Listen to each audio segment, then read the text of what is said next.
Glória a Deus. Cumprimento todos os irmãos com a paz do Senhor Jesus. Amém? Aproveitando que os irmãos estão de pé, vamos estar abrindo a palavra de Deus na carta aos Hebreus. O capítulo é o de número 10, carta aos Hebreus. Fica aquelas epístolas, aquelas cartas mais no finalzinho da Bíblia. Fica antes de Tiago, se você quiser pegar assim de Apocalipse. Apocalipse, Judas, aí vem as cartas de João, a de Pedro, a de Tiago, aí então aos Hebreus, a carta aos Hebreus, bem chamada Epístolas Gerais. O capítulo é o de número 10. Eu louvo ao meu Deus porque Jesus ele é suficiente em nossas vidas e é por ele que nós vivemos, nos movemos e existimos, e ele tem sido muito bom para conosco. E é por isso que nós estamos aqui nessa noite de celebração da ceia do Senhor, e toda a honra, toda a glória é dedicada a Ele nessa noite. Amém? Os irmãos encontraram? Carta aos Hebreus, fica depois de Filemão, depois das cartas paulinas, as 13 cartas paulinas, a primeira da sequência é a carta aos Hebreus, fica entre Filemão e Tiago. Estarei lendo o versículo de número 19 ao versículo de número 23. Minha versão é João Ferreira de Almeida corrigida, e estarei lendo, os irmãos acompanhem em vossas Bíblias. Amém? O texto bíblico vem dizendo assim: tendo, pois, irmãos, ousadia para entrar no santuário pelo sangue de Jesus, pelo novo e vivo caminho que ele nos consagrou, pelo véu, isto é, pela sua carne. E tendo um grande sacerdote sobre a casa de Deus, seguimos-nos com verdadeiro coração, em inteireza e certeza de fé, tendo o coração purificado da má consciência e o corpo lavado com água limpa. Retenhamos firme a confissão da nossa esperança, porque fiel é o que prometeu. Amém? Os irmãos, podemos assentar. Já foi feita uma oração de antemão. Que o Espírito Santo continue nos guiando em toda a verdade, e que essa palavra que é Espírito e vida venha a ser dispensada, essa vida, para dentro de nós, e ela venha se manifestar também em nós. Amém, irmãos? Estamos numa noite de celebração de ceia do Senhor. A ceia do Senhor, ela vem simbolizando o Novo Testamento, ela vem simbolizando a nova aliança ao qual Cristo fez conosco através do seu sangue. Nós sabemos que o corpo de Cristo, na mesa do Senhor, ele tem um memorial como o pão, e o vinho ele vem como o sangue de Cristo. Entendemos nós que quando nós participamos do corpo, é quando nós estamos nos alimentando desse pão. O pão simboliza o corpo, e então simboliza que nós agora fazemos parte do corpo de Cristo. E por nós fazermos parte do corpo de Cristo, então nós também bebemos o vinho, que simboliza o sangue de Cristo, que é a sua vida. O sangue na Bíblia simboliza a vida. Então nós só temos acesso à vida de Cristo por fazermos parte do seu corpo. É por isso que na hora de nós celebrarmos a ceia, primeiro nós comemos o pão, e depois nós bebemos o vinho. Essa é a sequência. Porque nós fazemos parte do corpo, e por nós fazermos parte desse corpo, nós então participamos também da sua vida. E não existe outra possibilidade de um ser humano ter acesso à vida de Deus, de um ser humano ser participante dessa vida, se alimentar dessa vida, se ele não for integrante do corpo de Cristo, que é a igreja. Só existe a igreja, que é o corpo de Cristo. Cristo é o cabeça da igreja, ele é o cabeça desse corpo. Se você iniciar e ler toda a carta aos Hebreus, você vai percebendo que a carta aos Hebreus vai revelando a superioridade de Cristo em relação aos profetas, em relação à lei, em relação a qualquer outro ser, como Moisés, Abraão, Melquisedeque.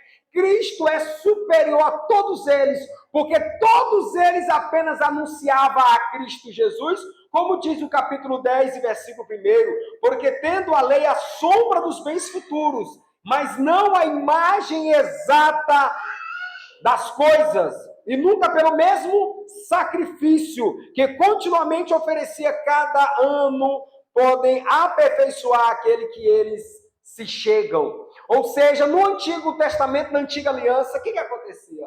Eles tinham que sacrificar, matar um animal, porque eles tinham pecado, e por reconhecer os seus pecados, agora eles acreditavam que um Cristo viria para morrer em seu lugar e derramar o sangue.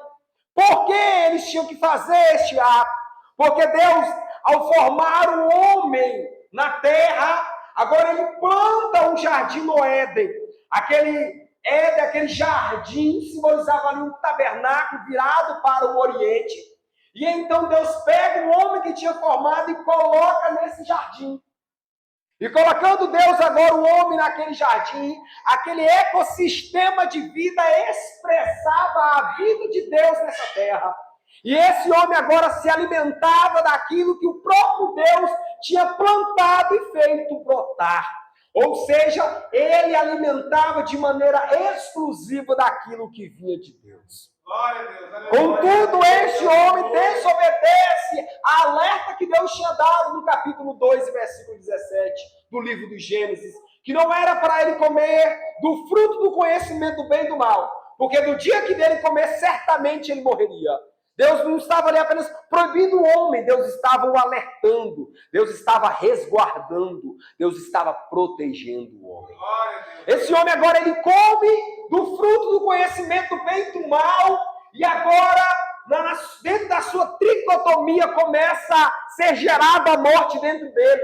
E a primeira parte que foi danificada por causa da morte foi o espírito, porque aonde começou a vida, ali também começa a morte. E o espírito do homem foi a primeira parte formada do homem, gerada em Deus, criada em Deus, como diz Zacarias capítulo 12, versículo 1. O espírito do homem, ele foi criado, gerado dentro do próprio Deus. É por isso que Hebreus 12, 9 diz que Deus, ele é pai dos espíritos, porque ele gera os espíritos dentro dele, e ele é um espírito vivificante. Agora esse homem carrega dentro de si a morte, a separação, e o ecossistema em que ele estava, ali naquele jardim, era de vida. E a vida, ela não suporta a morte, mas ela lança a morte fora de si. E então Deus desce agora no jardim, como de fato ele fazia todos os dias na viração do dia. Agora ele chega, quando chega, vê o homem se escondendo dele pelo seu fracasso. Então este Deus agora, ele pega o homem e lança fora o homem do jardim, porque a morte não pode estar aonde a vida reina. E naquele jardim plantado pelo próprio Deus, somente a vida poderia permanecer. E o estado em que o homem estava, ele não poderia permanecer naquele jardim. E de repente ele lança fora o homem que tinha formado para a terra, o lugar que ele tinha formado. Porque o homem não tinha sido formado no jardim, ele tinha sido formado na face do Senhor. Fora, ainda não havia o jardim.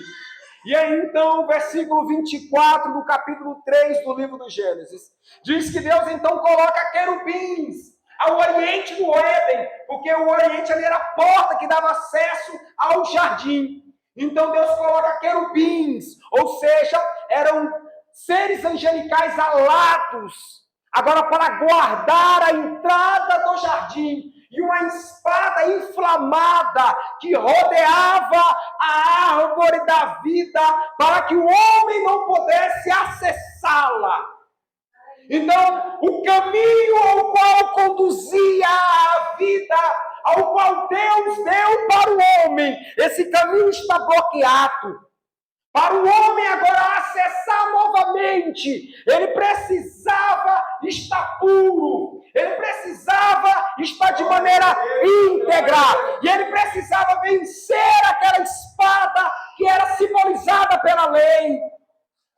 Ali era a espada da lei, ou seja, o homem tinha que passar pela lei, e ele tinha que ser aprovado pela lei para que ele conseguisse novamente ter acesso à vida. É por isso que Levíticos 18:5 diz que aqueles que vivessem da lei, por ela viveria. Também lá em Gálatas, capítulo de número 3, versículo de número 18, e Romanos, capítulo 4, versículo 4 e 5. O homem que conseguisse viver a lei, ele conseguiria retornar novamente para o ecossistema de vida divino. Mas a Bíblia vem nos relatando na carta aos Gálatas, capítulo 3, capítulo 2 também, que pelas obras da lei, nenhuma carne seria justificada. Então aquele caminho que retornava à origem em Deus, estava bloqueada, e o homem não tinha mais acesso a ela. É por isso que Deus ele mata um cordeiro, pega a pele daquele cordeiro, cobre aquele homem. Porque agora, quando ele pecasse, ele teria que pegar um animal, dependendo do seu pecado, ele levava o sacerdote para fazer o caretz, a degola. Aquele animal, de maneira inocente, o seu sangue estaria sendo derramado pelo pecado de outro. Simbolizando que aquela pessoa, o pecado, estava dizendo assim, ao matar aquele animal, eu errei e eu pequei. Mas eu acredito que Deus estará enviando de maneira inocente como esse animal. E o seu sangue vai me perdoar de todos os meus pecados. Amém. Quando João um dia estava em Jerusalém, ele batizou Jesus, e no outro dia ele viu Jesus andando, ele vira para os seus discípulos e diz: Senhor João, eis aí o Cordeiro de Deus, que tira o pecado do mundo. Somente esse Jesus era capaz de tirar o pecado do mundo. E aí o Salmo de número 24 vem dizendo assim, ó: ei, quem é que vai subir ao Monte Santo do Senhor? Quem é que vai entrar no lugar santo do Senhor? Aí ele vem dizendo assim, ó: aquele que é limpo de mão e puro de coração, que na sua alma não encontra vaidade e nem engano, e ele não jura enganosamente. Mas passava-se, vinha-se um homem pela face da terra, e passava-se outro, e vinha outro, e nunca encontrava alguém digno de retornar ao caminho ao qual estava sendo bloqueado pelo pecado do homem. Mas de repente, lá em Belém, da Judeia, nasce um chamado Jesus. Glória a Deus, aleluia. Ao 8º dia, Maria e José os levam ao templo. Lá havia um senhor chamado Simeão, e Deus tinha falado para ele que ele não morreria enquanto os olhos dele vissem a redenção de Israel, que era o Cristo. E de repente ele pega aquela criança ao 8º dia, que estava sendo levada para ser apresentada no templo. Ele pega, essa criança era Jesus, e ele levanta Jesus aos céus e diz assim, ó: uma espada também transpassará a sua alma. Glória a Deus. Salmo 22 já tinha escrito uma profecia a respeito de Cristo, a respeito dessa espada. Que espada era essa? A espada que estava em torno da árvore da vida para protegê-la. Aí de repente Jesus ele veio como um homem, se tabernaculou e vive a sua vida sem pecado. E agora aos seus 33 anos, ele entrega a sua vida.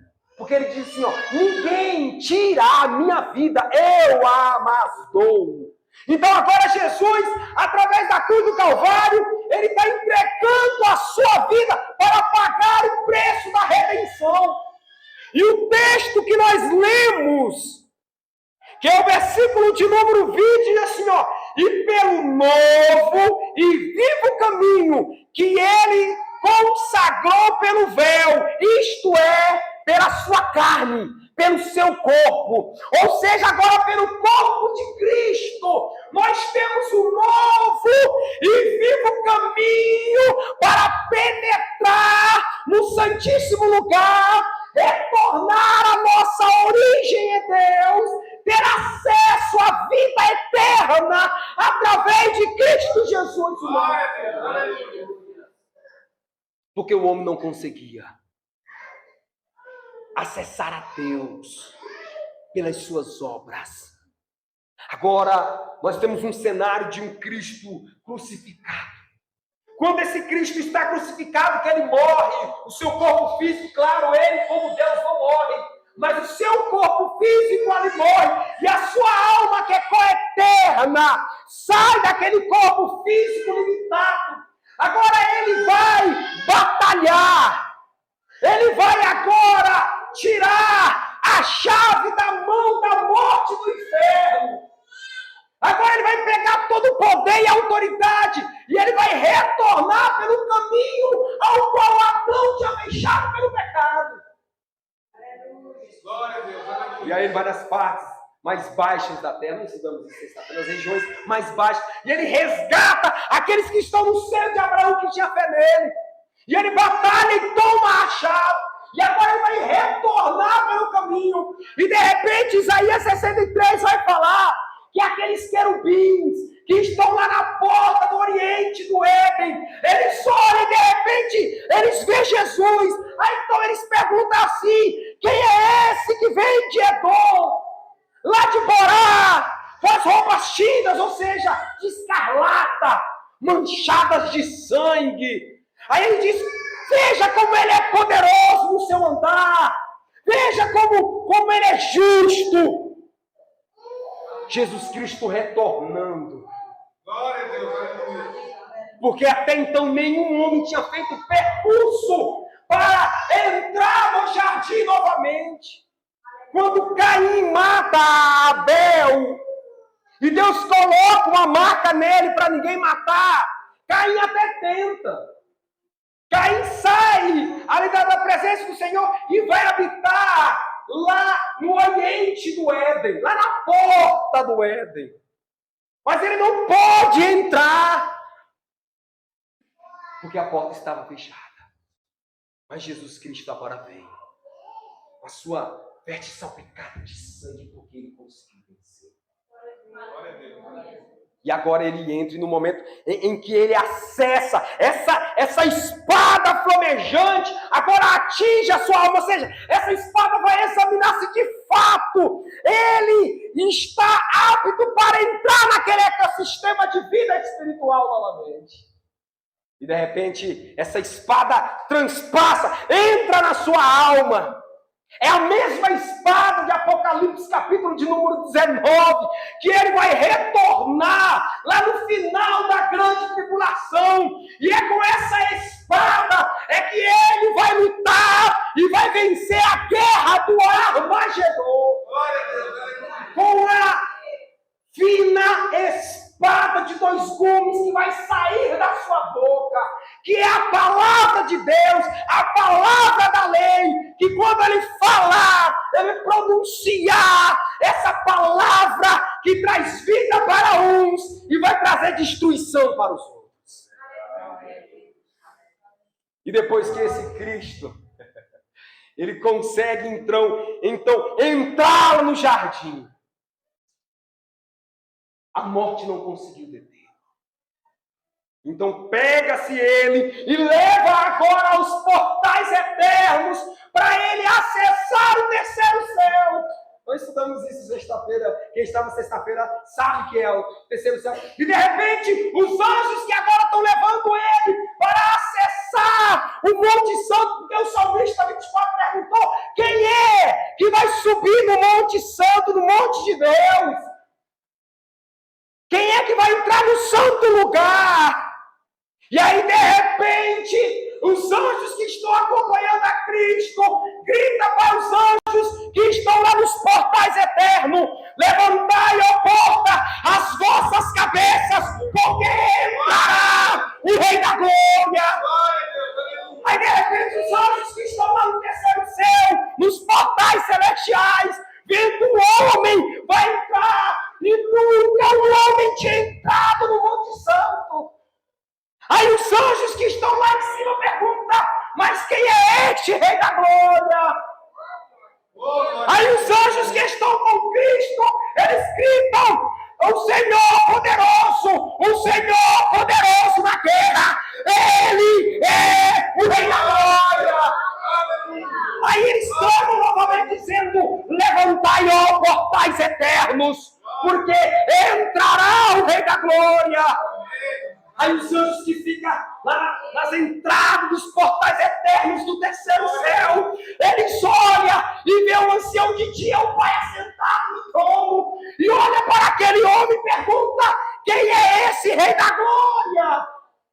E os anjos que estão com Jesus respondem: o Senhor dos Exércitos, aquele que foi lá nos mais baixos de todos os lugares e levou consigo o cativeiro, venceu a morte, venceu o inferno, venceu o diabo, tomou a chave.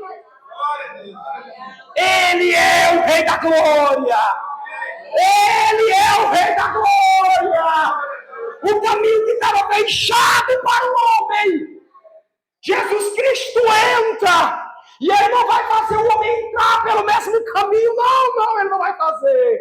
Ele fez do seu corpo um novo e vivo caminho para nós acessarmos a Deus. É por isso que ele, conversando com os seus apóstolos em João 14, e o versículo 6, ele diz assim, ó: eu sou o caminho, eu sou a verdade e a vida, e ninguém vem ao Pai senão por mim.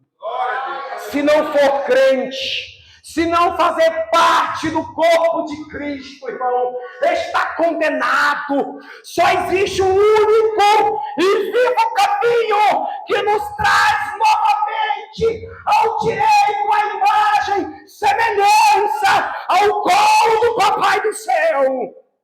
Somente Jesus Cristo de Nazaré. Nessa noite nós iremos ceiar. Sabe por que nós iremos ceiar, irmãos? Porque Ele fez uma aliança conosco. Ele disse que não nos deixaria órfãos. Ele disse que voltaria novamente e nos levaria para si mesmo. E aonde Ele estivesse, nós também estaríamos com Ele. E é por isso que nós estamos aqui neste memorial do corpo de Cristo, reforçando aquilo que Ele falou. E quando nós participamos, comemos do pão, nós estamos dizendo: Deus, obrigado. Obrigado porque o corpo do Senhor, a tua carne, é o novo e vivo caminho. Porque o velho caminho que era a lei, ninguém conseguia entrar novamente. Mas o Senhor nos fez um outro caminho, que é o teu corpo. E hoje eu faço parte do teu corpo. E por fazer parte do teu corpo, eu também irei beber o suco da uva. Porque hoje a vida do Senhor está em mim. Porque o Senhor me fez uma nova criação. O Senhor me fez uma nova criatura. Eu só estou esperando a hora e o momento de eu encontrar com o Senhor. Você acredita nisso? Você acredita nisso? Então, todas as vezes que você participa, irmãos, do corpo e do sangue de Cristo, você agora está acessando as promessas que Deus tem para a sua vida. Amém. Eu vou contar agora uma história para nós fazermos o fechamento dessa mensagem. Eu quero que você entenda que um novo e vivo caminho foi aberto. Amém. E eu quero que você entenda que todas as vezes que você participa do corpo e do sangue de Cristo, você acessa aquilo que Deus já te entregou. Amém. Aleluia. Deus tirou o povo, a nação hebreia lá do Egito, e prometeu para eles, falou assim: a terra de Canaã é de vocês. Vai lá e tome posse. E quando eles chegaram na terra de Canaã, e estavam de frente ali do Jordão, Moisés mandou 12 espias. Eles entraram na terra e de repente eles retornam 40 dias. Então agora eles estavam com um cacho de uva. Um cacho de uva, irmãos. Eles tiveram que colocar uma verga no meio dela, 2 homens colocarem para conseguir transportar aquele cacho de uva. Cacho de uva que hoje nós pegamos assim, aquela terra que Deus tinha prometido. 2 homens era necessário pegar. Porque aquele cacho de uva no madeiro simboliza o sangue de Cristo que foi derramado na cruz do Calvário por nós. E aqueles homens chegaram e falaram assim: de fato a terra é maravilhosa, não tem outra igual. E aí de repente eles falaram: só tem um problema, lá existem gigantes naquela terra. E nós aos olhos deles era como gafanhotos. E eles aos nossos olhos era pau. Entenda, aí estava a ceia do Senhor. A uva simbolizando o suco de uva, o sangue de Cristo no madeiro, estava ali preparado o cálice. Mas eles precisavam acessar o pão, que eram os gigantes. Eles tinham que derrubar o gigante. Eles tinham que destruir o gigante. Eles tinham que matar o gigante para eles viverem aquilo que Deus tinha preparado para a vida deles. 10 deles disseram assim: nós não vamos. 2 deles disseram: vamos entrar, porque o Senhor já nos deu a terra. É o Senhor que nos mandou entrar nela. E eles decidiram que não ia entrar. E Deus falou assim: assim como eles passaram 40 dias, vocês irão passar 40 anos no deserto, até que essa geração incrédula venha morrer, porque vocês não quiseram participar da ceia. Eles não quiseram comer o pão. Todas as vezes, irmãos, que nós lutamos e não comemos esse pão, nós paramos de acessar aquilo que Deus já tem para as nossas vidas. Glória a Deus, aleluia. Lute com as tuas forças. Se as tuas forças acabar, fala: papai, eu não tenho força nenhuma, mas eu vou participar daqui, ó. Sabe por quê, papai? Porque o que o Senhor me prometeu é meu por direito. E só basta eu acessar o meu pão. Só basta apenas eu beber o meu sangue para me viver aquilo que o Senhor tem para a minha vida. Irmão, abra mão de tudo, mas nunca abra mão da comunhão do Senhor. Lute por tudo nessa vida, mas nunca esqueça de lutar por aquilo que é mais essencial nesta vida, que é ter comunhão com Deus, que é acessar o pão e o vinho. Nós iremos fazer uma oração nessa noite. Se coloque de pé. Talvez você está vivendo dificuldade porque você não quer enfrentar o seu gigante para tomar posse daquilo que Deus já te entregou. Porque talvez você fique olhando para você e diz assim: ó, eu sou pequenino demais, eu não dou conta, eu sou incapaz, eu não sou capaz de usufruir disso. E Deus já conquistou por você. Mas nessa noite o Senhor vai fazer você vencer todos os seus gigantes.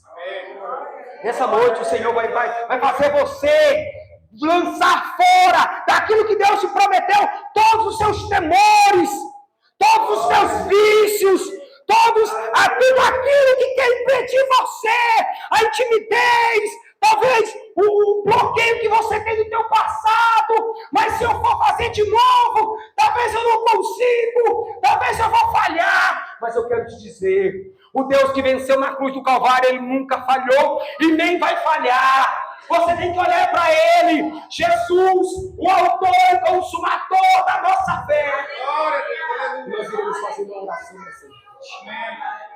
E você vai falar assim: Senhor, eu faço parte do teu corpo.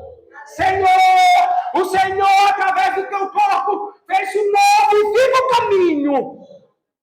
E eu te agradeço por isso. E chegou a minha vez de vencer os meus gigantes. Se Davi não tivesse vencido o gigante dele, ele não se tornaria rei.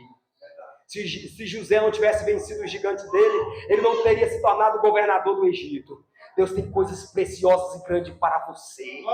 E nessa noite eu ministro, através do Espírito Santo de Deus na tua vida, que você vai vencer esse gigante que está impedindo você de usufruir da vida de Deus. Oh, aleluia! Eu irei fazer essa oração. E você que tem fé, que tem um gigante sábio e quiser vir aqui na frente, aqui nessa noite, nós estaremos orando por você. Você que quiser receber uma oração, você quiser força, coragem, pode vir aqui na frente, nós estaremos orando. Isso aqui não é símbolo de fracasso, é símbolo daqueles que reconhecem. Se não for Deus na vida, ele não consegue acessar aquilo que Deus tem para ele.